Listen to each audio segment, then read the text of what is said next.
Welcome back, Rammies, to Right Answers Mostly, a podcast on what you didn't learn in history class, but you really wanted to. My name is Tess Bellomo. And my name's Claire Donald.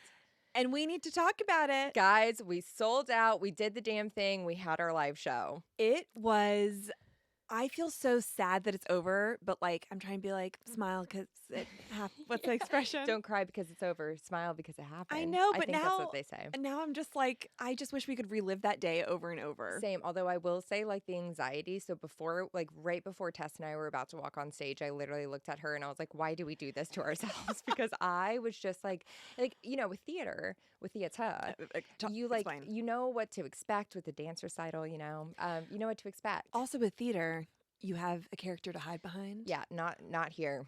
And this is just all us. And this is, you know, we just felt the pressure of just wanting to impress like 70% of the audience was our friends and family. I know, that was crazy. And so we just were like, how do we make it, you know, perfect? Yeah. And then I think once we were up there, we were like, you know what? This is perfect because we're having so much fun and like it was so fun. The energy was unreal. And for you Rammies who are listeners who aren't our friends and family that we got to meet, we were so excited to meet you. You guys. You and your partners. Like, it was just so fun. We just didn't know if anyone would show up that we haven't met yet. And so when we saw, there was a group of you guys that we saw before the show. Yes, you guys got there early. the angels. And then there was people that waited after to meet us. And I mean, like, dreamy. It was the best. And we've seen your cries of like, come to New York, come to Chicago. We will. Like, the UK, we cannot wait. Just keep sharing the episodes, keep telling your friends about it, because the more listeners we get, then the better we can go on tour. Exactly. So if you're here right now, please follow us on Instagram and TikTok at Right Answers Mostly and subscribe. I also have to say, so you know how we did the show on Jessica Simpson? If you're watching on Spotify or YouTube right now, we are starting to add to our studio art, which are two Jessica Simpson memorabilia items. Of course. And a sriracha bottle. Yes, our friend David gave this to us at the show, so this is like one of our first little fan pieces. That's really exciting. And actually one of our other fan pieces, it's our friend Drew Margot. Oh, you can't see her. Can't see it. We'll move her down. We'll do it next week, Allison. But the exciting thing about the Jessica thing is we do have mutual friends. Mm-hmm. And we got a text this morning saying, hey, do you have stuff from the live show that I can send to the mutual friends so that they can pass on to her? So I'm overwhelmed. When I got that screenshot, I mean, it's just like, what the hell? It's like everything just keeps, things that are like unimaginable are happening. It's so crazy. And guys, please tag Jessica in everything that you see with Right Answers Mostly stuff, like on our posts and stuff. Like, everyone go right now and tag Jessica. Well, guys, you know, you can tell from this episode title what we're going to be talking about. Sex, drugs, and rock and roll. We have to talk about the sex. And we have to talk about the history of the vibrator. I'm so excited about this. So at first we were like, okay, we want to talk about sex. There's so many things to cover. We talked about like the history of, what was the first thing that we were going to do? Sex education. STDs, porn. Yes. There was just a lot of avenues that we were trying to figure out what would sit. And so then I was like, okay, maybe we could just do a little bit of everything. And then I was like, that would be a 6-hour episode. Right. And what was really sticking out to me in research was the vibrator, just because it is such like a feminist symbol. And it's something that I thought how it was invented was completely untrue. I know you said that, and I'm so curious to see how you thought it was invented and how it actually was. Well, that's pretty much what we're going to be talking about for the entire episode. Great. And kind of debunking this theory and sort of all that theory really stood for, and how like kind of weird it was that we believed that for so long. So we're going to be talking about it. Okay. And I guess to get started, like how many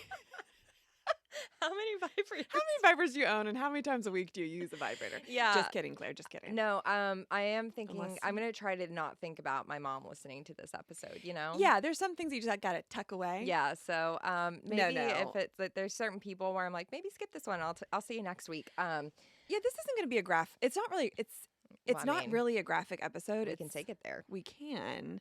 But I guess I'm going to ask you, Yes. When did you first learn about sex toys? Sex toys. Wow. I mean, I feel like, you know, I was that kid who was watching way older movies way early on. So do you feel like you knew more about sex early on through movies?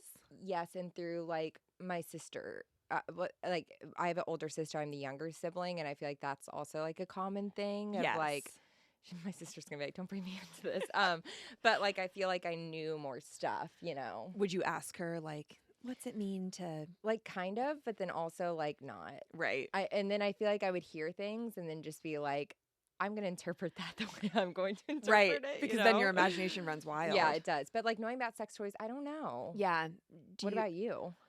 I don't feel like for a long time I knew about sex toys. I want to say the first thing I maybe was like, what's like anal beads?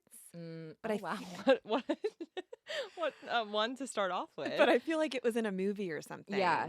I mean, I think I watched Sex in the City way too young. I think the first time I watched it was like in 5th grade. And Oh it my was gosh. either my sister or my cousin, Katie, shout out to you, like put it on for me and then like left and when I went to visit them in college. And you're like, I'm a woman now. It was the episode where Samantha was having sex with the firefighter on the back. And I was like, Oh my, I mean, what a graphic, like, truly. graphic episode. Literally. What were we talking about?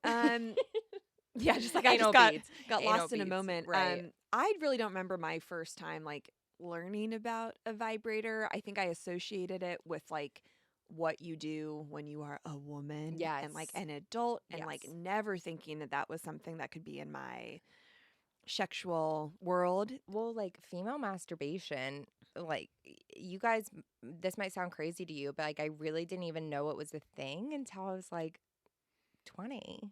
I truly feel, I mean, I think, yeah, I'm like, I think I was like 19 or 22 where I was like, Same. oh, you can do that? Yes, because no one represents. I mean, they do now more on like TV shows and movies because we have more female writers, thank Yeah. God. But like before, no one really talked about it. Yeah, and I'm glad, and I hope too that like Gen Z kids listening that you had a little bit more sexual liberation because I mean we've talked about this before where it's like these 12-year-old boys are talking about masturbating left and right. Yeah. They're just boners everywhere, just hit you in the face, like like you're literally like, oh my god, they get so much like freedom. They do, and it's like encouraged, and it's like that's just what you should do. Exactly, and I think like growing up for us in the 90s and early 2000s, it was still like, well, female masturbation's like a little dirty. Yes. And I just, even when I first started having sex, and I guess this is kind of going to be an open episode. It will. Let's just do it. Yeah, let's just do Let's it. go for it. Like, I was truly even like, I don't think I need to receive pleasure because, like, isn't that supposed to be for in a, Right. heterosexual relationship? This is what my 18-year-old brain was saying. I don't think that's what happens. Right. And like that everyone just like gets there at the same time too. Oh my From God. penetration. Well, the movies of just like penetration crazy. and then you just climax and then I was just like, huh? You're like, why isn't it happening? No. And my first boyfriend didn't even try. Not once. I'm trying to think. Oh, the first man that I was like sexual with did, but it was like never hitting, And that's a whole nother thing where it's like, man, it's not that hard to figure it out. Literally. Sometimes it takes time, but like put in the work. Put in the work, do your research. Do your research. So everyone send this episode to someone that's not getting you off. Literally, they're like, oh my God. Like, such an aggressive statement. Truly. Hey, again, it's sex, drugs, and rock and roll, baby. And yeah, so you better believe that we're gonna cover it all. And female masturbation is so important, and it's important to make yourself feel pleasure and empowered, and to not feel like it's a dirty, taboo thing. When like sex in general, like between two consenting adults, is something that's so beautiful and like should be celebrated. Exactly. And I just know that like a lot of our millennial girlies, there has been a journey with just trying to grow up in this, and we'll talk about this today, like women, we've just seen this for hundreds of years of just like women don't deserve it, and if you're too sexual, you're crazy, you're slutty, if you're not sexual enough, You're prude. Yeah, of just all of these labels. Yeah. And that is why we're gonna dive in. We are going to buzz in. Yeah, we're gonna. That was good. Yeah, that was good, Tess. We're gonna, because I was thinking at the same time, my brain like circuited. Yep. We're gonna. Okay. What's the buzz on the vibrators? What's the buzz, Claire? Well, this is the buzz. Okay. So first off, I'm gonna. Sorry, guys. Sorry to our mothers. Oh yeah. But also, bless you guys. I mean, I remember talking to my mom about when I first had sex. I told her I lost my virginity. And I just remember her being like, I hope that it was, a safe, empowering thing for you. And I hope that you're using a condom. Yeah. And I was. And I just remember like she just wanted me to feel empowered and like I was doing it for, myself. Yes. And that's the perfect response. Truly. Yeah. And I always just remember like texting her about it and her saying that and like, thank you, Deb, for never making me feel weird about it. I love that. Empower it. Empower it. So sources today, we have an article from Hello Q. Okay. Hello Clue. Sorry. Jesus Christ. Okay. HelloClue.com. We have a New York Times article by Haley Lieberman. Oh, I know that name. Haley Lieberman. Why do I know that name? She's a sex journalist. I mean, maybe. I'm like, do you know of her? I love her work. Same. And we have a medical news today, and we have MTV.com. The youth. The youth. I'm surprised there's not a Cosmo article in here. How to give God. a blowjob. I mean, yeah, Cosmo article is pretty much everything that we're saying that we resent with the history of female, It all started there was the problem. Truly, of like, if you, I mean, have an ice cube. The ice cube. That's like such one of like, and eating pineapple. And did I try both of those? Of course I did. Of course. Oh God, I can't even think about it. I can't think about like young me trying to be hot. It's just too much. Okay, so the first thing that I thought was really interesting and something that I believe to be true, there are two myths about how and why the vibrator was invented. Okay. So number one is that Cleopatra invented the vibrator. That it's a myth. We should do a Cleopatra episode. That has been suggested. It is on our list. Oh, I think we should too. It's on our list. Yeah, I think that'd be interesting. So, in her 1992 Encyclopedia of Unusual Sex Practices, Brenda Love claimed that Cleopatra used a gourd filled with bees to stimulate her genitals. No, that is not okay. A gourd filled with bees? It's like fucked up to the bees, too. What did the bees say in the Stockholm Syndrome episode? Like, let's get them. Let's go get them. That is horrifying. The bees here are like, get me out. This is not what like I was put on this earth to do. Also, like, bees die after they sting. It's horrible. Oh, yes. I guess just with the buzzing. Save the bees from Cleopatra. Save the bees. And, but she didn't do this. Okay. This was like a very sensationalized story because it just kind of, which we're going to see a lot in talking about this. I'm just like, wouldn't that be crazy? And then people are like, that's how it happened, right? So this idea has been reported and reprinted in many popular histories of vibrators. Historian Helen King says that there's no evidence at all that this actually happened. I mean, like, how would we really even know, Yeah, how do we really know about anything back then? It's so true. Like artwork, but even that could be... It's all rumors. Yeah. This is why history is gossip.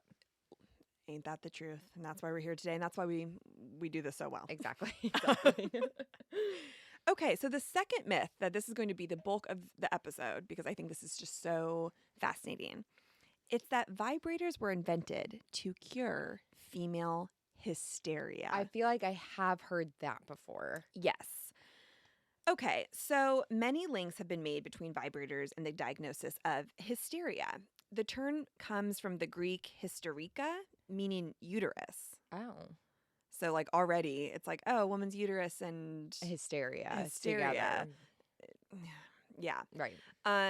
So during 6th century BC, a Greek physician named Ereteus. You got it. Ereteus. Someone came after me for the way I was like pronouncing the Greek goddess on TikTok. And I was like, do you expect me to know? Sorry about it. But you try doing this. Truly, I even Googled how to like say it, whatever. I did too. And then every time I get nervous and then I just don't know. But you guys are here. You know what you're here for. Yeah, exactly.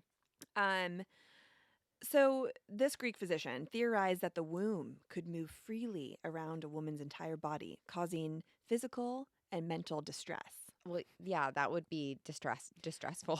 Yeah, like if you're just like, oh, now all of a sudden that's crazy. The womb is by my shoulder. It's by my neck. Like, that's crazy. Crazy. So what was hysteria in women? What did people think that this was? It could be anything from aggression to fainting to farting. Stop. To infertility, depression, and PTSD. Oh, that makes me so sad. What were we just talking about like how postpartum, wasn't even really recognized as something serious. What were we just talking Oh my about? God, I feel like we keep having these moments today. Literally postpartum, and we're like, it wasn't even recognized. What was my last episode? Brittany. Oh, yes. I mean, that was Yes. early 2000s. Exactly. And people weren't like, hey, maybe she's going through postpartum depression. No, I feel like it was just like, knock them out, knock Yep. these babies out. Get your body back immediately. Yes. Why do you look tired? Just like this like perfectionism idea. Exactly. And then your brain is literally like, give me a beat. But no one did that for women. Right. Um, Farting. I mean, farting. It's like, so how would you explain the men farting, which is like so much grosser? It's like so gross. But that's just the thing, like in the 50s, like women going to bed with like, curls in their hair and then waking up and putting on lipstick. And like, there's just like no room to No. be a natural human being. Right. No.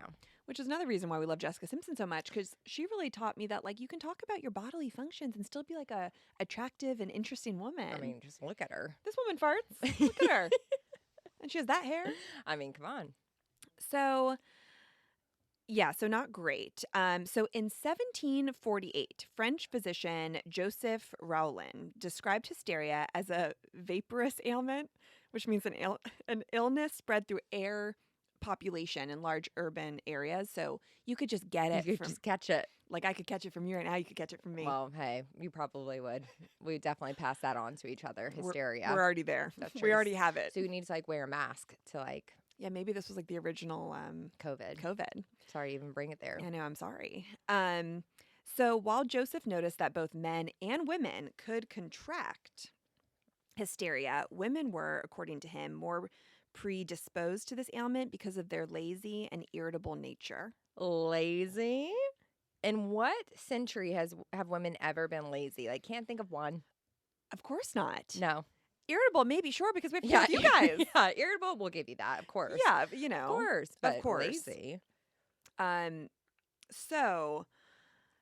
So English physician, another Joseph, Mortimer Granville, Okay. Brandy Glanville. Tinsley Mortimer. Oh Mortimer. my God, it all goes back to Bravo. Of course. He invented an electric vibrator in 1883. Although there were similar machines, some doctor named George Taylor's steam-powered manipulator table massager was kind of already invented.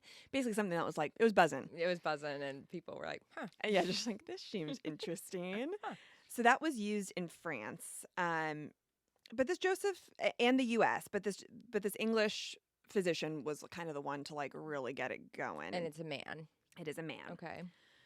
So this is kind of where we're going to be like, let's switch and talk about what I thought and what has been like a popularized theory of that people have said for hundreds of years, this physician invented this vibrator, and doctors all over the world would use this vibrator on women to calm them down and to treat this hysteria.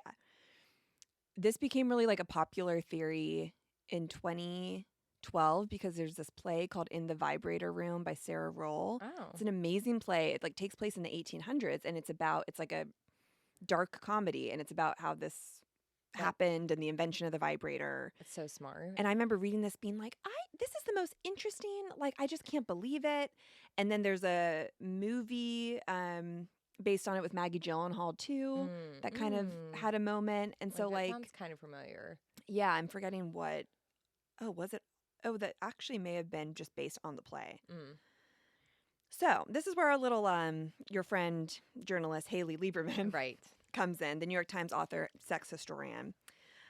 She said that this theory was not even debunked until 2018. Well, I mean, but they don't think like, they just thought that's why it originally started, right? Like, but they don't think like it actually cures hysteria in 2018, right? No, they didn't think that would. They were like, isn't this so crazy that people believed it could Okay. create hysteria? But tons of journalists, and there's just still most of the articles I found online were people talking about this theory of, do you know why the vibrator was invented? And it's not. It is not. Okay. So this is what she says, and I kind of like her take on it. She says, I like the story too. It's sexy, it's salacious, it's doctor-patient porn in the form of serious scholarship that you can just bring up at dinner parties. I believed it myself at first. But the myth isn't harmless. It's a fantasy that contributes to the ways we still misunderstand female sexuality and that perpetuates harmful stereotypes that continue to resonate in our laws and attitudes. Wow. She's basically like, can you imagine if Yeah, she says, imagine arguing that at the turn of the 20th century, female nurses were giving hand jobs to male patients to treat them for psychological problems, that men didn't realize anything sexual was going on, that because female nurses' wrists got tired from all the hand jobs, they invented a device to pump the penis to help speed up the process. Oh my God. Well, I mean, if that were men, like they would have figured out the vibrator. If that was like the case, they would have figured that out like from the beginning of time, you know? But like, yeah, I see what she's saying where it's like, that's so crazy. And it's also like making women seem dumb almost. Yes, like you don't Yeah. know what's going on to your body. You don't understand your own pleasure. Right. But like that is the narrative. I mean, women were sad and so they were sent to like a mental institution. So of course we're like, well, yeah, that would make sense then. Totally. And like it's not hard to believe because of also how we thought about women's sexuality and their own, like, I mean, women didn't have a lot of rights to do Right. much. And so, like, of course, that transfers into your sex life. Like, And you can only have pleasure if you're like hysterical. You can't just have it because you want to get off. right. And like that your husbands aren't doing that to you, which, like, that's probably fair. And so, like, who knows what it was like back in the 1700s? Like, Yeah. I think men were going downtown. They must have been. Well, there's a few episodes of The Great on I- Hulu. I was just thinking that. Yeah. I mean, I would like to think that they would. I'd like to think that they would too. I hope I'm not being too generous. I hope they were being generous, if you No. know what I mean. Say it, Claire. Say it.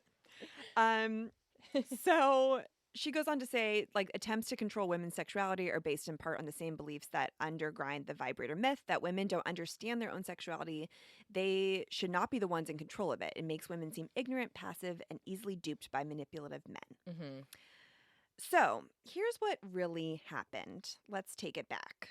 So in the 1800s, industrialization transformed many aspects of life, including medicine, right? We're seeing things, people being like, oh, great, we're living a little longer, we're getting a little smarter. We like have better ways of transportation, industrial revolution, right? The trains. The trains. Not the planes. I don't know. When were planes invented? Great question. I mean, Amelia was like pretty old Yeah. school, so Maybe like early 1900s. Sure. Yeah, we'll say that. So yes, it was invented by this English physician, our little Joseph Mortimer Glanville. He did invent an electric vibrator in 1883. So what was this vibrator for? What was it? Who was it designed for? What was the purpose of this? It was designed to treat pain, headaches, irritability, indigestion, and constipation. In who? Men. really? Because think about it, who was like, how can, like, no one would be creating this for a woman to let her have a Well, better I life. did wonder because if you're creating a vibrator for the purpose of what it is now, like you have to have a full understanding of like the female anatomy, and I feel like that wasn't on people's tables back then. No you know? one, I mean, like, if at this point in textbooks, like, scientific medical textbooks, there was like 99% of it was for male ailments Yes. and all of that. And there was like 2 pages dedicated to a woman being Right. like, when she gives birth, she will bleed Might die. and leave the room so you don't have to see her like Yeah, that. I mean, totally. that's pretty much, that was all of it. So yeah, this was for men because it was all medicine was catered towards men. And this was just another device that physicians thought would help men go throughout their days and have a. How is it supposed to be used? So it didn't look how we see it now. I mean, it was a big contraption. Almost think about like the Theragun, I'd like to say. Mhm. I think you sent me a picture of this actually. I mean, it's a huge metal contraption. Theragun. It looks like That hurts. that hurts. Like it. I mean, definitely you don't want to be putting that on your lady part. You really don't. But like, where were the men putting it in their butt? I think they were just putting it like so. I mean, I think they were like, there is a power in vibration. I think they were Yeah. starting to figure that out of like how it does make your muscles feel better. Like a Theragun. Exactly. And I mean, putting it on your head, probably not the smartest Ow. choice, but they were figuring it out. Yeah. So what's his name? Joseph? Yeah. So Joseph knew that the vibrator could have sexual uses. He's like, I'm not an idiot. It's like, I know it feels good. And he was like, actually, this could be used to treat male sexual dysfunction. But he was like, it should never be used on women because they're like, don't put things near women. Like, women yeah. don't deserve any of this. Right. When doctors, I mean, although that they would, I mean, it was mainly used for men, but they would test it out on some women if they came in with a massive headache or whatever. There was actually even like research that says that the doctors were told to avoid using it anywhere near a woman's lady parts. Oh. Because they were like, we could see how this could be sexual, and we don't want to do that. Like, that's very taboo. Women shouldn't even be like thinking about No, that. that's so unfair. So unfair. They're like, please just give me a Like, little. God, did they like see it working? They're like, huh. Yeah, they're like, we wish that myth was true. I Because mean, that I would have do actually feel been like nice. you know, like Yeah. you just have it like you see something and then you get a feel. You get jumping, beeping. Have we talked about jumping? We have. I think yes, we've definitely talked about jumping, beeping on the show before, ladies. Ladies, if you know, Being turned on, the best way to describe it, jumping, beeping. yep. I actually won't say who. I don't want to. Privacy, but someone that I love very dearly came up with that at a young age. And I was like, "Ah, that is totally what it is." It's the best way to describe. And she said that it was when she was watching a scene on Friends. Same. That was the first time I think I really felt jumping, beeping. Ladies, we know we know. I mean, Yeah, totally. we've all experienced it. So yeah, they were like, no touchy, don't get close to it. We don't want these women going crazy. Yeah, of course. They're like, give me more. Seriously. Let me come back. But do you think that they were also like, we don't want them to have something where they wouldn't need the men? Of course, Wow. yes. Men would be so threatened by the idea of this. Totally. Men still are threatened by vibrators today. Can we just say for a second, like, I don't want to judge anyone, but if you're ever with a sexual partner who's like threatened by a vibrator, like I would like you, that's not a you problem. No. Like you should welcome that. Or threatened by like self-pleasure on both ends. Like you need to have your time to do whatever. Yes. And like you're not married to, Well, and it's like everyone should just feel good all together. And if you need a little help from that, then like great. Yes. Yeah. If you're threatened by that, I'm just like, do some work. Yeah, do the work. Ask yourself why. Mm-hmm. So many doctors, used this vibrator to start to be like, let's see how well it can work for all these things that we're kind of testing out. And then a lot of them were like, this is kind of ineffective. Like, it's not really curing these headaches. I still have indigestion. Yes, I'm still farting. Yeah. Yeah. So in 1915, the American Medical Association took a stand calling the vibrator industry a delusion and a snare. What's a snare? I think a snare is like a trick. Oh, right? Oh, okay. Or I like could see them saying that. Yeah. Yeah. So then vibrators, I'm like thinking of vibrators like as like I'm personifying a vibrator. They're like, come on, let's come back and see what else we can do. Like, hey, man. They're like, don't forget about us. And thank God. No, thank God. So vibrator makers changed their approach and they started advertising their products as home appliances now for men and women of all ages. Ads ran in popular magazines, Christian publications, and the New York Times claiming that vibrators could cure everything from wrinkles to malaria. Oh my God, find you a girl who can do it all. But so are they still not they're still not being used on women? No. They're basically just like, it's something that they're trying to advertise for, like, everyone should have this in their house for pretty much anything. And it doesn't like really make sense because it's like, how will that cure malaria? Right. What the hell are you talking about? But advertising back in, what is this? Yeah, like before 1920. I think people just don't know who to trust and exactly. what you just works. say anything. Exactly. So the devices were sold in department stores as well and popular mail order catalogs. And Good Housekeeping magazine published a tried and tested review of different models.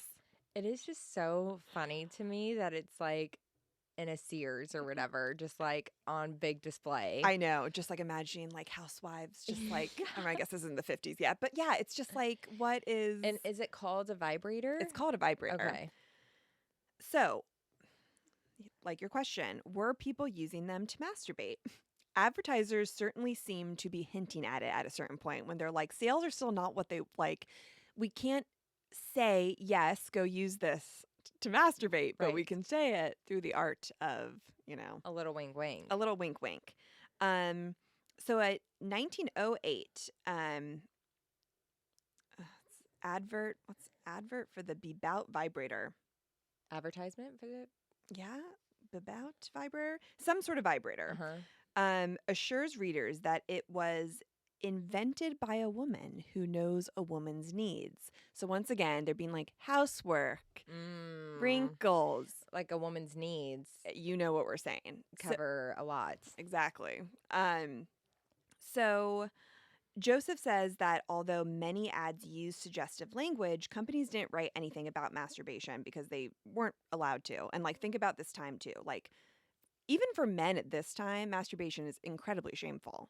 Really? Yes. Like, because this is the time of, Purity. purity. Yeah. Don't have sex before marriage. Right. You have sex just to have children.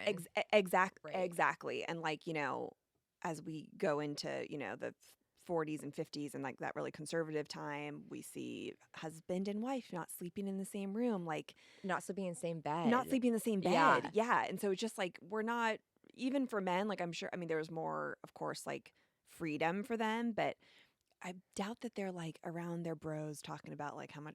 I think they were. I think that everyone has always been talking about sex. That's but like true. in Hollywood, they just had the censorship. And not publicly. Not publicly, but like between their bros, I'm sure Yeah. that they were. I mean, men are. That's true. I guess it also depends I think it depends if you were religious or not too. That's true. Because I do think that there was that extreme trauma from like a lot of Christian and Catholic. That's true. But I don't know. I don't always know. feel like men have like this double standard with it too. I mean, that is fair. Know? That is very fair.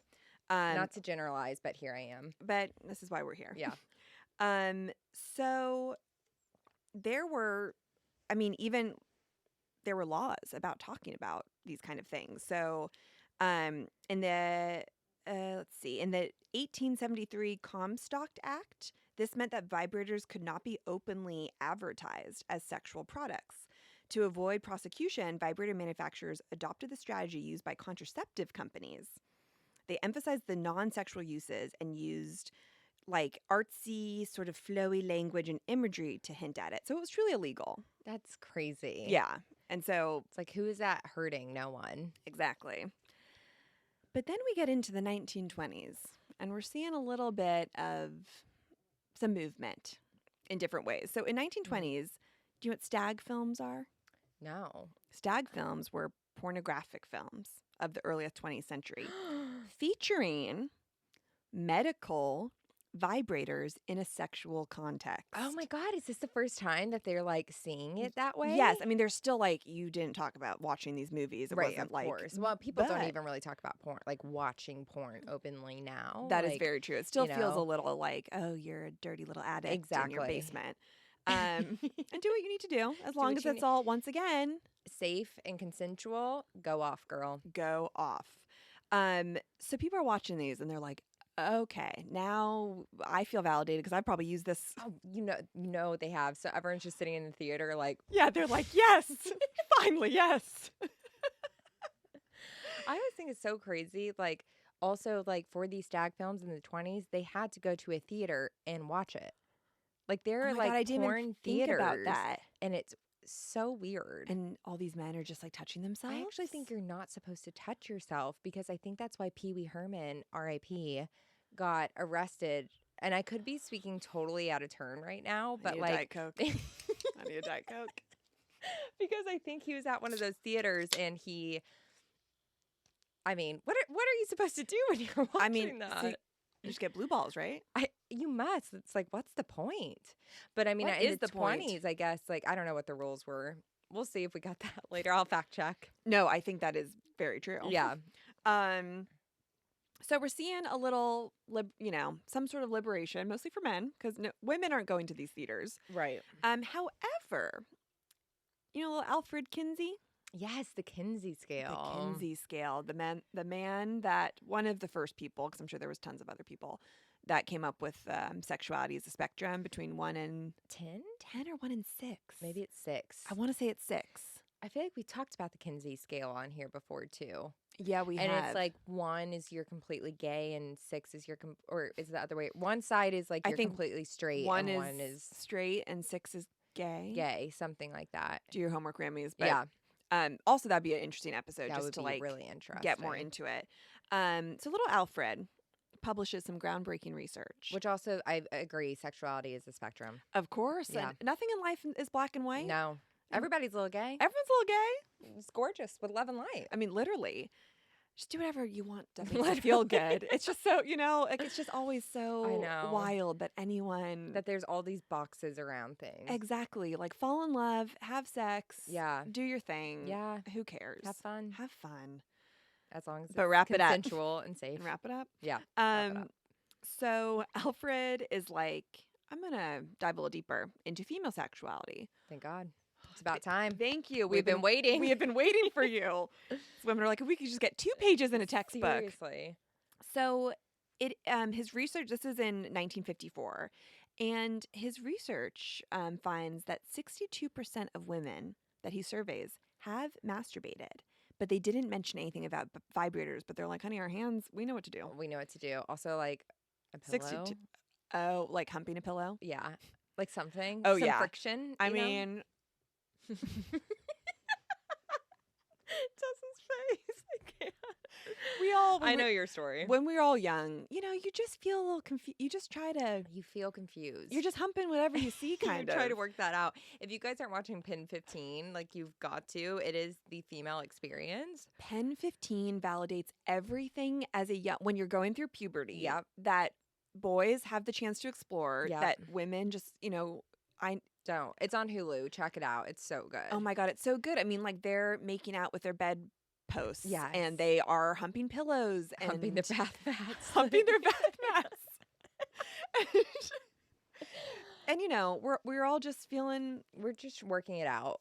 We're all working it out. Yeah, so the housewives are like, oh, trust me, we're good. Yeah, they're like, we got it. And like Yeah. 62%, of course, that number is probably closer to like 90. Yeah. But no one... It's still 1954. Like a lot of women Totally. would feel like, am I going to get... Like, is this anonymous? Probably the paranoia. Yeah, exactly. So around this time, the Food and Drug Administration, the FDA, began cracking down on vibrators. And not because of associations with masturbation.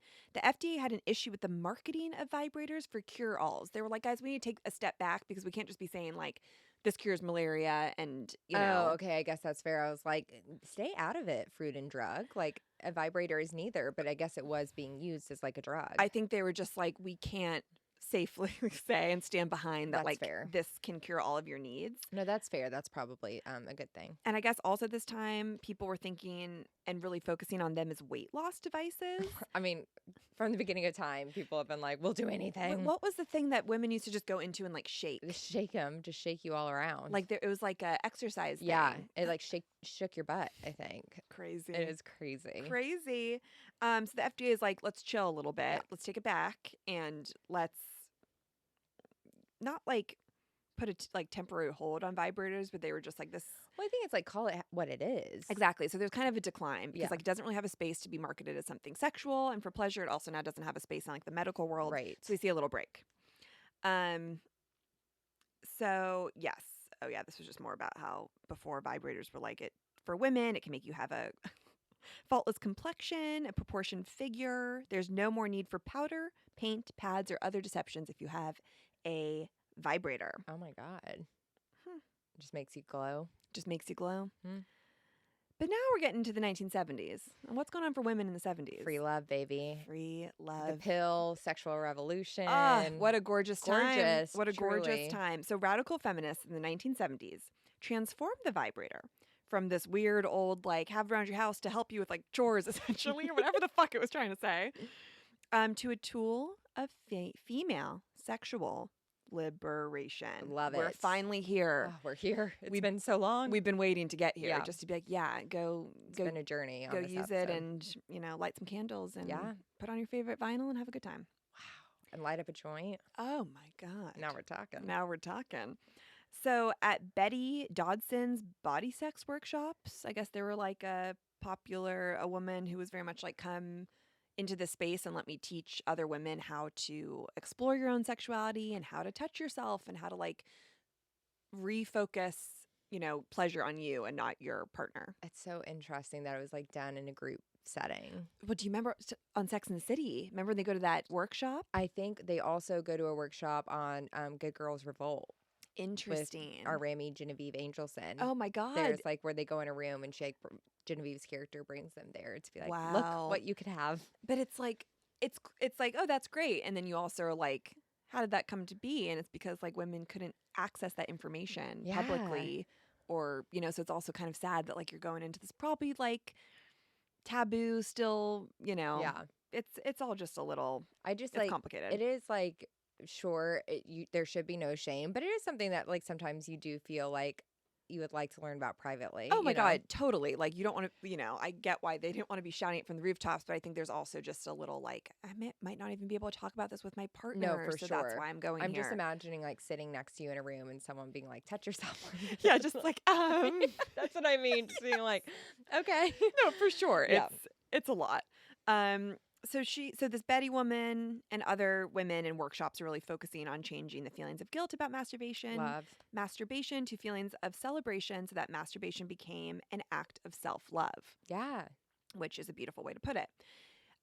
So she really embraced that vibrators are this like political technology that can convert frigid, you know, housewives into powerful sexual beings capable of having both multiple orgasm and destroying the patriarchy. Ooh, we love it. I'm like, who? We should do an episode on this Betty Dodson. I know, seriously. It sounds like a good time. Doing the Lord's work. Truly. And so, you know, I mean, obviously we see waves of female sexual liberation. You know, it just goes, when it goes up, it can go down. And like we see this with women's health, and it's like all kind of wrapped into the same category. But the 70s were really the time that then vibrators became manufactured, and especially in the 80s, that they were like, all right, let's take, you know, what we saw this like old contraption to be, let's make it smaller, let's make it feel better. And this is really like because of women doing this, Right. and then men knowing, okay, now we can make tons of money on this. Make money off of it. Exactly. Let's do it. Exactly. So we see the vibrator sort of transform. In the 80s and 90s, they were still pretty big. Very big. They were like, there still are some that look so big, but they're like the size of your water bottle. oh my God. The size of a sriracha bottle. Oh my God. Just like, yeah, I've never had a big Me either. vibrator. I mean, to be honest, I've only had one vibrator in my life that I still have today. Really? Mhm. You've only had one? Yeah. Wow. Sorry, Dib. Sorry. Yeah, sorry for all of us. But I would like to explore some different ones. The one I have, just like, why am I sharing this? The one I have right now, because we're all a community, okay? Yes. And this is what we're here for. Exactly. It's like very mid. It's very mid. Yeah, I guess I don't really know. The one I got was from Goop. That's what I've heard is the Goop one And is good. Guys, it was only like, I think it was $60. They are pretty expensive. The 60 is not expensive 60's for a not bad. vibrator. I've seen like $200 ones. Yeah. I'm like, it's a battery. How good can it be? I know, but hey, Well, when it's good, it's good. that's true. And so in you know, 90s, early 2000s, we see it take a lot of different forms, a lot of different ways that it can pleasure you. So it's really like geared towards the consumer of what your personal preferences are. So, and then we see like the magic bullet, which is like, or well, not That magic was my bullet. first one. That was the bullet. Is The this magic little bullet one? the smoothie thing? Wait, no, that's Your smoothie bottle in the car right now. yeah. It's just like, hey, my blender I bottle. think mine was a bullet. Right, the was bullet. the first one. Yeah. Yeah, The one that I feel like everyone always talked about was the rabbit. the rabbit. That yes. And what is the rabbit? The rabbit is where it has, I believe the rabbit is the one that has a separate for inserting. for inserting For and penetration. and then vibrating at the same time. Yes. And then we've seen that get smaller too, because at first that one was pretty big as Yeah. well. But what's interesting about, you know, the rise of sex toys and how it can empower women, there are still some states, Claire, that ban all sex toys What? as late as or early as 2007, as late as 2007.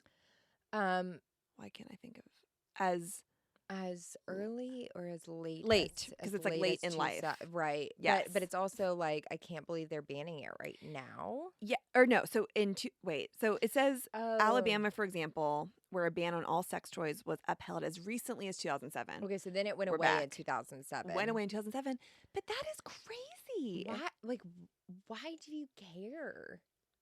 Because they just want to control. It's just about control. It's the same thing with birth control. It's the same thing with abortions. It really it's Just is. it all goes back to like, Control. and like sex toys are more geared. I think like heterosexual sex toys are more geared towards women because Right. I think there's a little bit more of like, oh, men can. I don't know. Like, Well, it is easier for men. Like, to generalize, like women need more assistance. Yes, and I think in a straight relationship, women are like, and it's different for gay men and for Yes. lesbian women. Yep. But I think in that context, I think the government looks at it as because we live in a heterosexual patriarchy of just like we don't want them having that. That's disgusting. Right. Exactly. So yeah, it said on the grounds of public morality that they were banned until 2007. But that's the thing. It's like, where are you basing your morals off of? And then if it's like the Bible, it's like, well, not all of us believe that. Exactly, Claire. But hey, that's like, we could go on for hours. I mean, truly, that is a different episode.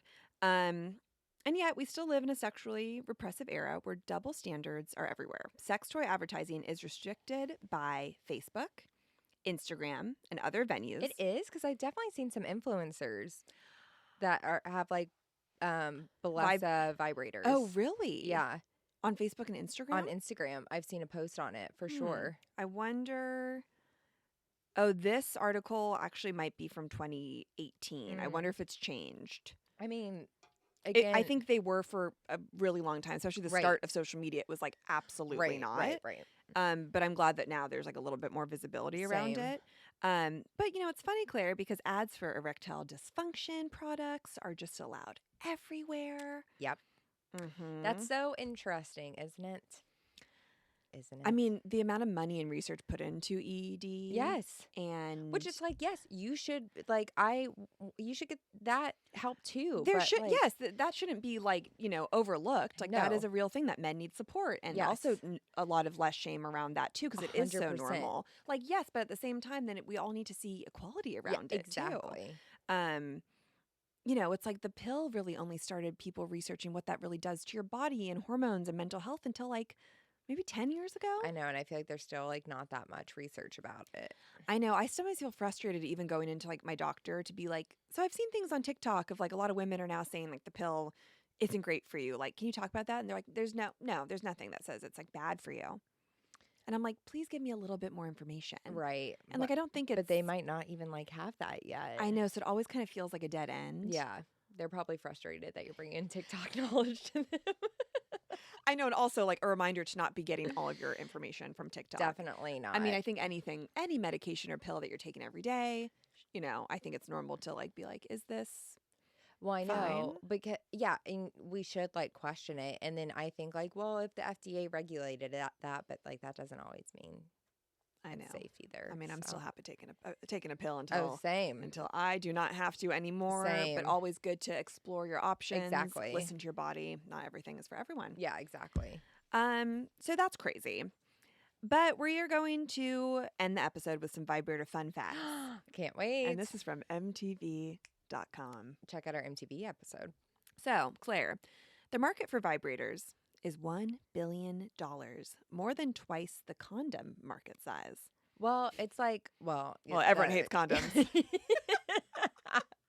And also, it's like, if we've learned anything from this year, it is like market towards women, and we will spend our money. Taylor, Beyonce, Barbie. It's like we want to spend and we want to feel like we are seen and have a community. And when that happens, the economy just booms. Exactly. But speaking of the economy, during the 2008 recession, and probably the recession also of 2020, and that we're still in today, sales of sex toys skyrocketed, which is funny because it's like, oh, like during a recession, you might want to spend a little bit more like cautiously. But people also feel so depressed. They're like, let's get it going. I need to find joy and peace at the end of the day. Literally, or midday or in the morning. Oh, ain't that the truth? Yeah. Any time of day. Priorities. Prioritize your health. That is true, Claire. 70% of men say they aren't threatened by the use of vibrators. Gorgeous. I would love to see that at 100, but hey. Still 30% of men is shocking. I'm not surprised, actually. Bring it on in. Bring it on in. Like, let's make this an enjoyable experience for everyone. Agreed, Claire. New Zealand has the highest rate of vibrator ownership. New Zealand just seems like a gorgeous place. I was about to go there one time and I almost cried because it just seemed so far. I was like getting stressed out about it. I mean, it's a trip. It's a trip, but like don't they have? I think they have a female prime minister. They do. They have, God, there's a lot of great things with like healthcare. I think female products like tampons and It those aren't seems- taxed. It's God, just like a gorgeous place. It seems like what is that island called? And neither one of us are big superhero girlies, but in Wonder Woman, where it's just like, Oh my God, I forgot. Oh, I forgot about that movie. I could feel that movie. I know, I haven't seen it in so long. Gal Gadot, so gorgeous. So gorgeous. She really just had. I was shook when I watched that movie for Yeah, the first time. I mean, And I was also like, wow, seeing a superhero on screen is in 2016 is crazy. yeah, Like a female superhero. yeah. The number of Americans requiring emergency care for sex toy related injuries has doubled since 2007. A lot of things happened in 2007, possibly due to the popularity of, do you want to guess what movie that shook the nation, shook the world? Was it like super bad or something? I don't. 50 Shades of Grey. Oh, was there like, oh, I guess, immediately I went to butt stuff when you were talking about injuries. Because I have talked to a few ER people and they said that's like one of the biggest calls. They get butt stuff a lot. Like people, I've talked to some ER people. Imagine you just like tell me, talk about it. tell me more about butt stuff. But that there's like, I guess, EMT, that's who I'm thinking okay. of. They get lots of calls about people shoving things up their butt. Hey, we're all trying to just have a good Make life. it through. Make it through the day. Whatever you got to do. Yeah, it said, and while not all of these incidents were due to vibrators, 83% required the removal of a foreign body. Foreign body. Like, oh, just like some, yeah. Just whatever goes up there. See, I think that's where I thought of butt stuff. Yes, and that probably, Yeah.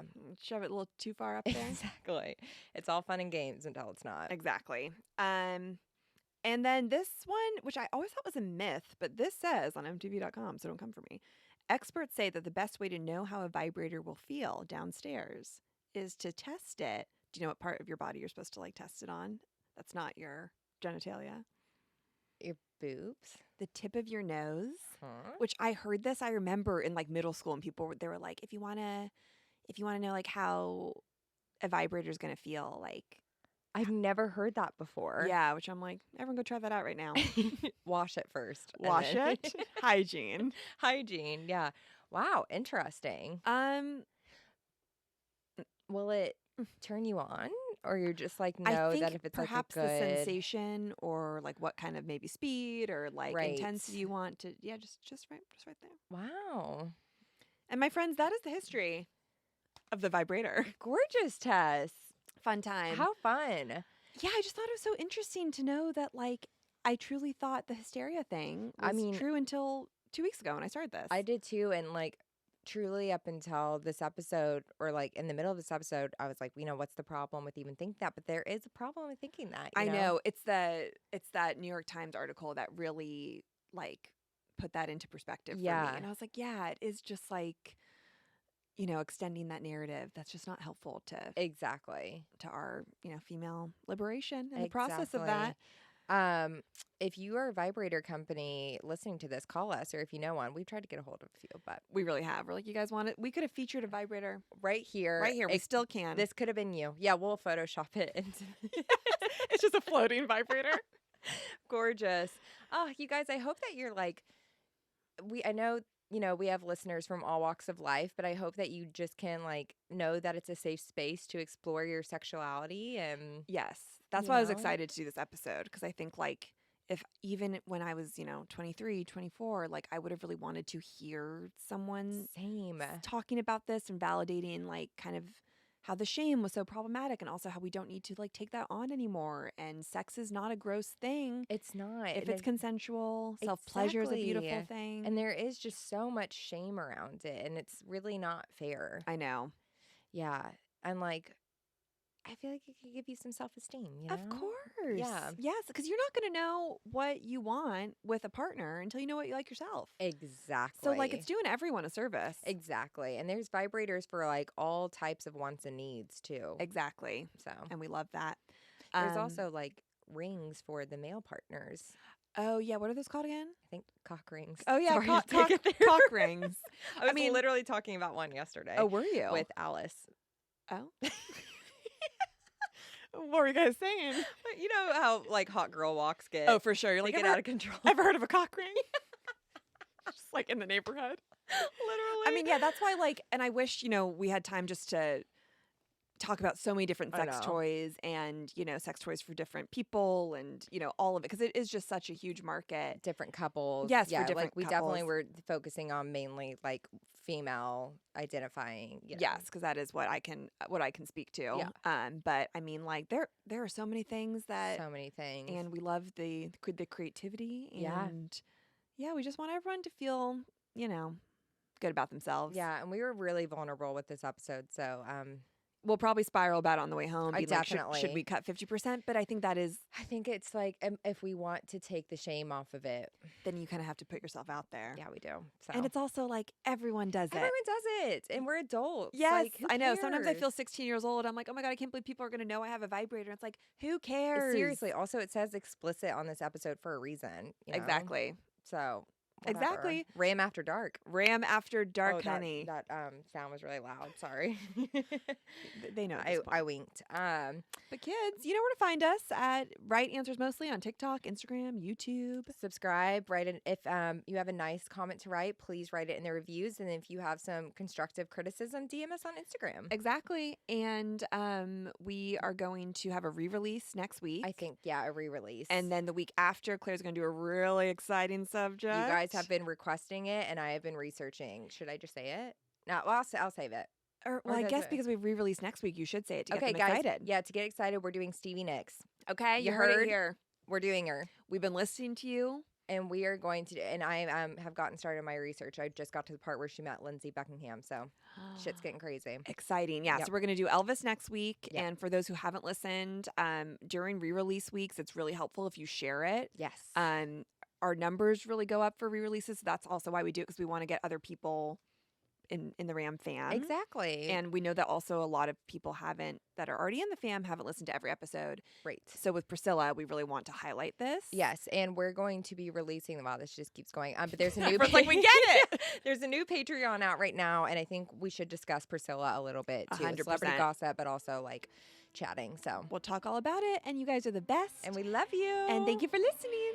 Goodbye. Goodbye.